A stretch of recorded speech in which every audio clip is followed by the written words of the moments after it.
అది స్వచ్ఛంద సంస్థ కాదు, 10 మందికి ఉచితంగా చదువు చెప్పే విద్యా సంస్థ అంతకంటే కాదు. చదువుతో వ్యాపారం చేసే ఫక్తు ప్రైవేట్ యూనివర్సిటీ, లీడింగ్ పార్టీకి చెందిన ఎంపీ కుటుంబ సంస్థ.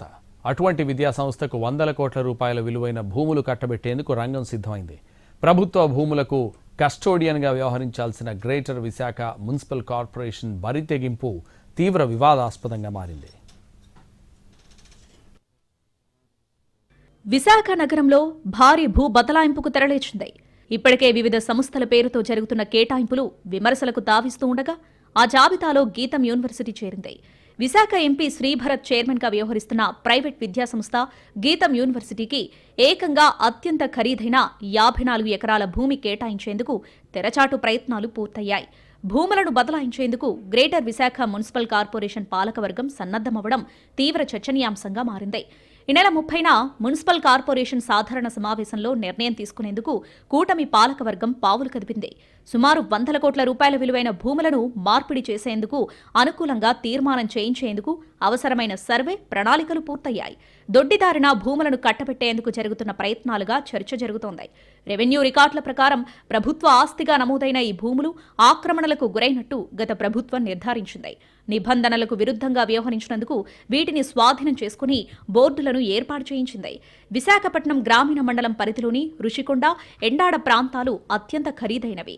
నియోరిచ్ ఏరియాలుగా అభివృద్ధి చెందుతూ ఉండగా ఇక్కడ భూముల ధరలు ఎగువ మధ్య తరగతికి కూడా అందనంత ఎత్తులో ఉన్నాయి. ఏరియాను బట్టి గజం 1,00,000 అంతకు మించి అమ్మకాలు సాగిస్తున్నాయి. ఇంతటి పొటెన్షియాలిటీ ఉన్న చోట ప్రైవేట్ సంస్థ అయిన గీతం యూనివర్సిటీకి భూములున్నాయి. వీటిలో 54.79 ఎకరాలకు పైగా ప్రభుత్వ భూమే.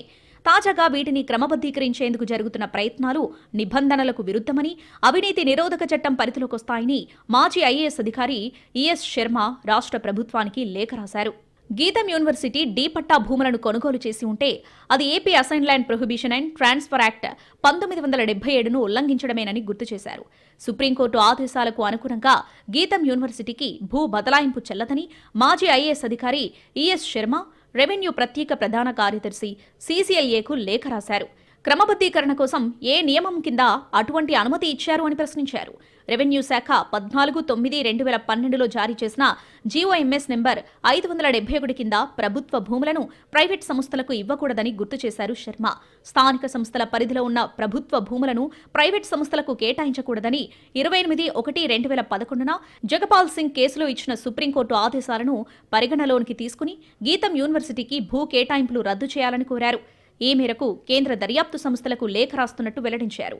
ఎండాడ సర్వే నెంబర్ల పరిధిలో 15/1 నుంచి 15/5 వరకు గల సర్వే నెంబర్లలో 24.50 ఎకరాలు, 16/4లో 1.94 సెంట్లు, 17/29లో 1.01 సెంట్లు, 17/30లో 1.09 సెంట్లు, 18/2లో 1.03 సెంట్లు, 20/5లో 5.60 సెంట్లు, 20/10లో 5.50 సెంట్లు, 20/16లో 0.16 సెంట్లు, 191/9 నుంచి 191/3 వరకు 0.20 సెంట్లు, రుషికొండ సర్వే నెంబర్ల పరిధిలో 37/1లో 4.29 సెంట్లు, 38/1బిలో 7.27 సెంట్లు, 55/3 నుంచి 55/5 వరకులో 0.35 సెంట్లు, 61/5లో 0.40 సెంట్లు భూమిని క్రమబద్ధీకరణ చేసుకునేందుకు అన్ని రకాల ప్రయత్నాలు ప్రారంభించారు.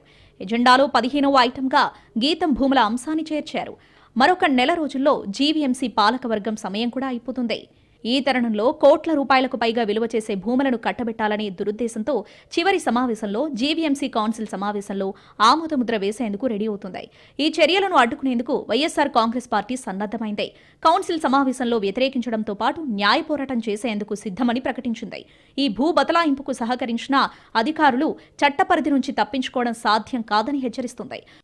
గీతం వారికి గవర్నమెంట్కి సంబంధించిన 54 ఎకరాల 75 సెంట్ల భూమిని భూ బదలాయింపు చేస్తున్నట్టు అందులో ఉన్నటువంటి ఎజెండా. జనరల్గా ఇప్పుడు ఉన్నటువంటి మన సిటీ పరిధిలో ఉన్నటువంటి ఎవరైనా ఒక 60 గజాల్లో కానీ 150 గజాల్లో కానీ ఉంటే ఒక జీవో ఇష్యూ చేశారు. 150 గజాల్లోపు ఉన్నటువంటి వారికి ఫ్రీ రిజిస్ట్రేషన్ చేస్తాము. రిజిస్ట్రేషన్ చేయాలంటే వాటికి కరెంటు బిల్లు ప్లస్ స్థానికంగా ఉన్నటువంటి పొజిషన్ సర్టిఫికేట్ ఉంటే కానీ చేయలేని పరిస్థితి. అలాగా 150 నుంచి 300 గజాలు 300 గజాలు ఎబోకి ఒక రకమైన ఫిక్స్డ్ రేట్, అంటే ఇంత మార్కెట్ వాల్యూ ఎంత షేర్ చేస్తారు. కానీ ఎకరాలు 54 ఎకరాల 75 సెంట్ల భూమిని దారాదత్తం ఏ రూల్స్ ప్రకారం చేస్తున్నారు అనేది అర్థం కావట్లేదు. గీతం యూనివర్సిటీ భూముల వ్యవహారం బహిర్గతం కావడంతో కూటమి వర్గాలు డిఫెన్స్లో పడ్డాయి.